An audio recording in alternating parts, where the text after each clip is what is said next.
Hello, and thank you for joining me. I hope you're doing well this evening. Now sit back, relax, and let's get into our story.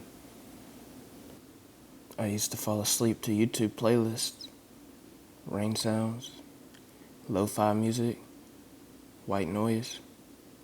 Nothing sinister about that until the algorithm found something off. It was 3:11 a.m.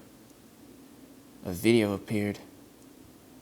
No title, no channel name, just a black thumbnail with a red circle. Length 9 minutes and 66 seconds. I clicked. First, just static. Then, whispers. I couldn't make them out, but they sounded urgent. 5 minutes in, a scream. A woman. Not fake. Real. And layered over it, a male voice speaking backwards. Later, I reversed the clip. It said, "Do not listen twice."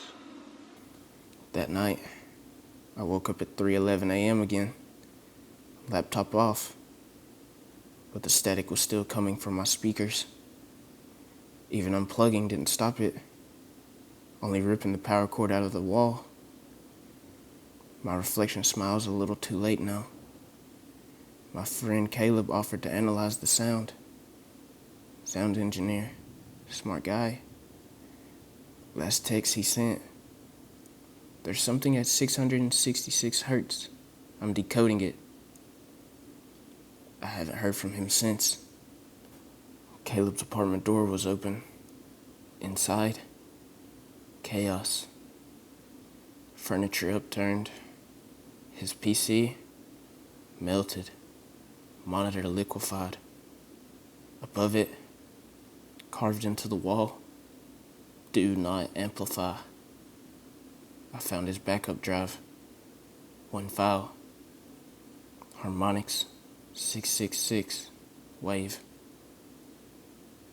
I played it. God help me, I played it. She whispered my name. Not my handle. My real name. "I see you," she said. "I'm underneath." Then the screen went black, and something pressed against it from inside, like the pixels were stretched. Next morning, blood from my ears. Clock 9:66. I deleted the file. It reappeared. New devices, old devices. It always came back. Then I heard her. From my phone. I found Caleb. Not dead. Worse. Psych ward. Mumbling. Third listen. Opens the door. I had to end it. 2 listens down. 1 left. I went to the old radio tower. Loaded the file into a broadcast laptop. Set a timer. 1 hour. Then, I waited. Sunset. Dead air. Timer hit 0. Then, the earth heard me 3 times. Now hear the rest. A scream. Not human. Like a dying planet screaming. The screen broke. Dark smoke. Like liquid shadow spilled out. It twisted. Stretched. Something stepped out of it. 7 feet tall. No face. Long fingers like antennae. It didn't walk. It phased into me. Now I see them everywhere. In mirrors, behind glass, under beds. The file breaks the wall. Each listen weakens it. You read this? That's one. You hear that hum now? That's two. The third? You'll know. I thought it was over. I destroyed the laptop, wrecked the radio tower, cut the cords. Literally. But it doesn't need cables anymore. Whatever this thing is, it rides on signal residue, on memory, on us. It started with a stranger banging on my door in the middle of the night. She was soaked in sweat, eyes flicking back and forth like a cornered animal. "It's in me," she said. "I can't stop vibrating." She collapsed. Her name was Dr. Natalie Voss, a researcher in anomalous radio frequencies. She tracked a corrupted phantom signal back to the origin, back to me. Before she blacked out, she gave me a flash drive.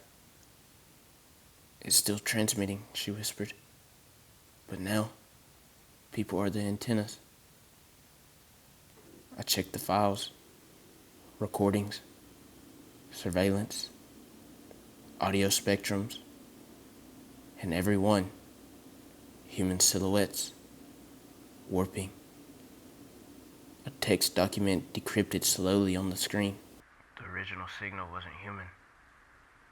It didn't originate from Earth. I tried to burn the flash drive. The fire turned blue. My lighter burst in my hand. Natalie woke up screaming. "I saw it," she said. "The listening place. A city made of bone, floating in static." She said it doesn't speak. It listens. It feeds on us. Every time we tune in, we ran a test, hijacked an abandoned FM frequency, played a broken loop of the original audio, scrambled, reversed, low fidelity. Within minutes, 54 voicemails, no caller ID, just a single phrase, over and over. "We heard you." And one of them was me. My voice, describing things that hadn't happened yet. I caught Natalie in the bathroom that night, drawing symbols on the walls in her own blood. "They're mapping me," she said. "My veins are antennas." She begged me to stop her, and I did. I thought I did. But the next morning, her body was gone. Only blood remained, spelling, "The signal evolves." I ran. No phones, no Wi-Fi, no power lines, just a cabin, a shortwave radio, and silence. But it found me. It always finds you. The dream started first. A song with no melody. A city I've never seen, etched into the black behind my eyelids. Then, the bleeding from my pores. And in my vision, static. I gave in. I tuned the radio to 666 kilohertz. dead channel, right? Wrong. It spoke. You heard us. You saw us. Now, speak back. I didn't want to, but my mouth moved. I repeated it, word for word. I became the broadcast. Now, I can't stop. My voice is no longer my own. Every breath, every word, I'm spreading it. And now, so are you. You've heard this. You've pictured it. You've thought about it. That's enough. You're carrying it now. You are the new frequency. You are the carrier. You can't outrun something that lives in the air. You can't block a frequency that rides memory. You can't save someone who's broadcasted. I found them. The repeaters. Victims of the third listen. They look like us, but they've changed. Eyes always scanning corners. Blood dried at the ears.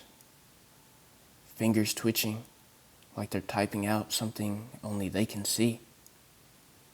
They don't speak like people anymore. Just fragments and frequencies. Sometimes they whisper to glass. The door is open. It's listening now.